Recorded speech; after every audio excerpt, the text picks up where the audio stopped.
तो जानता नहीं है मैं कौन हूँ, मैं एमएलसी का लड़का हूँ।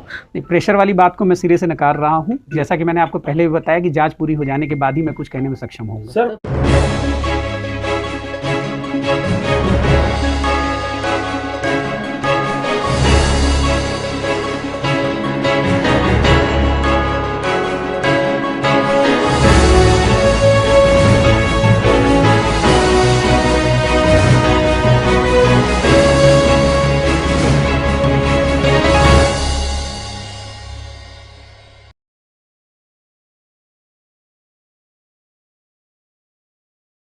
गाजियाबाद एमएलसी श्रीचंद शर्मा के बेटे अविनाश व उसके दोस्तों और व्यापारियों के बीच मारपीट के मामले में महिला व पुरुष व्यापारियों ने मंगलवार शाम नगर कोतवाली का घेराव किया। आरोप लगाया कि पुलिस ने सत्ता पक्ष के दबाव में आकर अविनाश की तहरीर पर व्यापारियों के खिलाफ मारपीट व लूट की रिपोर्ट दर्ज कर ली, लेकिन उनकी शिकायत पर 3 दिन बाद भी सुनवाई नहीं हुई। कोतवाली में शाम को 2 घंटे तक हंगामा किया और सीओ के आश्वासन पर लोग लौटे। अविनाश की तहरीर पर नगर कोतवाली में सोमवार शाम सुभाष छाबड़ा, राजू छाबड़ा व 4-5 अज्ञात लोगों के खिलाफ बलवा, मारपीट, लूटपाट व तोड़फोड़ के आरोप में रिपोर्ट दर्ज की गई। गाजियाबाद से सिटी न्यूज़ के लिए विशाल रावत की रिपोर्ट।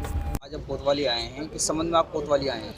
मैं 3 दिन से कोतवाली डेली आ रही हूँ। मैं, मेरा भाई, मेरे हस्बैंड और मेरे 2 छोटे भाई, हम लोग गाड़ी से आ रहे थे। मेरे नाना नानी ने मेरा शादी के बाद पहली बार घर पे डिनर रखा था। मेरी शादी को अभी 2 ही हफ्ते हुए हैं। हम रमतेराम रोड पे थे। रमतेराम रोड पे बहुत ट्रैफिक था।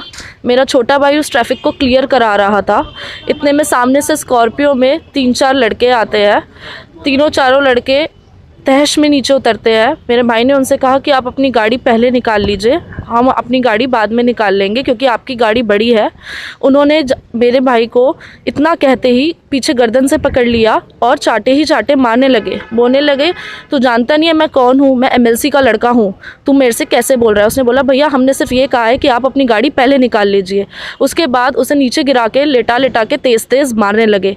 इतने में मैं और मेरा पति नीचे उतरे। मेरे पति को 3 लोगों ने पकड़ लिया और वो कुछ नहीं कर पाए। उसके बाद मैं नीचे उतरी। मैंने अपने भाई के लिए उनके हाथ पैर जोड़े, नीचे गिरी उनके पैरों में कि बस कर दो, छोड़ दो उस बच्चे को, कि आप उसकी जान ही ले लोगे। पर उन्होंने नहीं छोड़ा। उन्होंने मेरा हाथ पकड़ के मोड़ के मुझे धक्का देके गिरा दिया।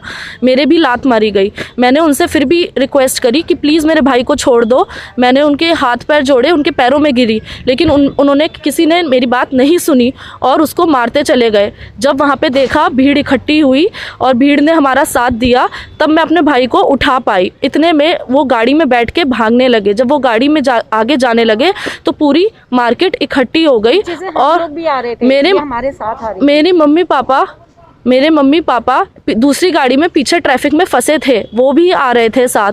वो भी अपनी गाड़ी को छोड़ के भाग के उनकी तरफ दौड़े। और जब सारे लोग वहाँ से मार्केट के इकट्ठे हो गए मिलके, मेरे रिश्तेदार भी वहाँ पे आ गए जिनके घर हम डिनर पर जा रहे थे। जब सारे लोग आ गए तो उनको गाड़ी को रोक के ये बोला, भैया आप बात कर लो, लेकिन वो गाड़ी तेज़ी से भगाने लग गए और जा ही नहीं रहे थे। तब उनकी वहाँ पे झड़प हुई। मैं 3 दिन से ये कोशिश कर रही हूँ कि मेरी एफआईआर लिखी जाए, मेरी कानूनी कार्रवाई हो जाए, मेरी साइड सुनी जाए, लेकिन कोई मेरी साइड नहीं सुन रहा है। मेरे को मेडिकल के लिए आज ले जाया गया, जबकि मैं कल भी यहाँ थी और कल मेरा मेडिकल का टाइम निकाल दिया गया।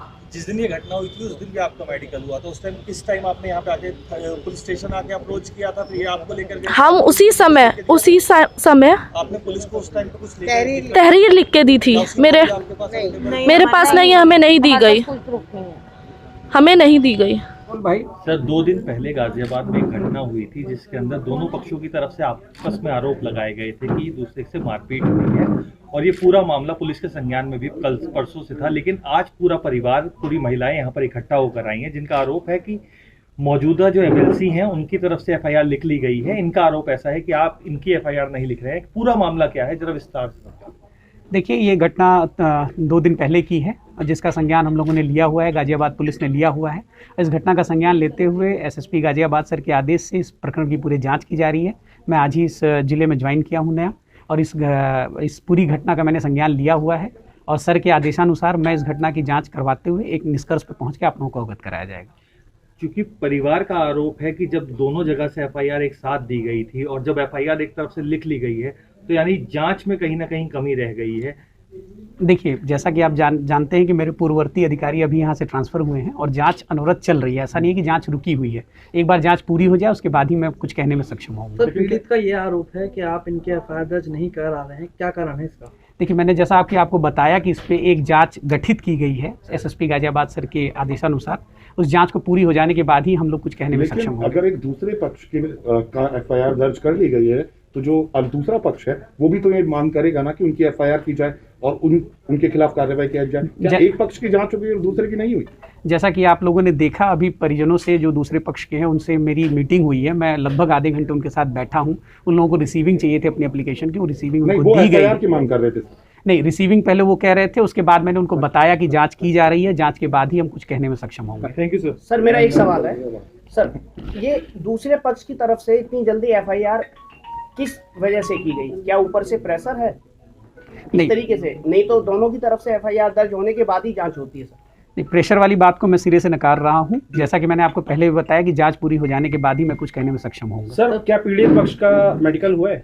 पीड़ित पक्ष का भी आज मेडिकल हुआ है। सर, पीड़ित का ये आरोप है कि वर्तमान में जो आरोपी है उसके पिताजी एमएलसी हैं, इसके दबाव में पुलिस काम नहीं कर रही। देखिए, आप लोग एक ही क्वेश्चन को 5 बार पूछ रहे हैं अलग अलग तरीकों से। मैं पहले भी बताया कि गाजियाबाद पुलिस किसी भी दबाव को नकार रही है।